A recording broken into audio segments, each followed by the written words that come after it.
तो स्वागत है दोस्तों आप सभी को हमारे यूट्यूब चैनल पर, जिसका नाम है भोजपुरिया न्यूज। आपको इस चैनल पर आपको किस रुपये का हर रेट ऑर्डर मिलता रहेगा। और आप सभी को बता दूं कि आज का मेन वीडियो है तेल गाने के रिकॉर्ड गिनवाना है, जो सारेगामा हम भोजपुरी पर छूटा है। और जो लोग वीडियो नहीं देखें सारेगामा हम भोजपुरी पर, वो जाएँ और अपना प्यार दुलार जरूर दें, क्योंकि उसको नंबर 1 ट्रेंडिंग पर लाना है। खेसारी भैया का जितने भी फैंस हैं वो अपना पावर जरूर दिखाइए और उसको ट्रेंडिंग नंबर 1 पर लाइए।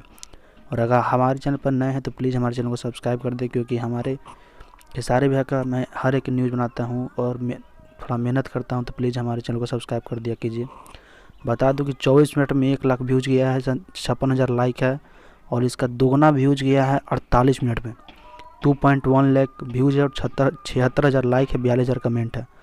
और 1 घंटा का टोटल व्यूज़ बताऊँ तो 2.7 लाख व्यूज़ है और 27,000 लाइक है। और 7वें घंटा में ये 5 नंबर ट्रेंडिंग पर है। अभी भी आप लोग प्यार दीजिएगा तो 1 नंबर पर आएगा। और इसी के साथ वीडियो को समाप्त करता हूँ। धन्यवाद और चैनल को सब्सक्राइब कर दीजिएगा। धन्यवाद।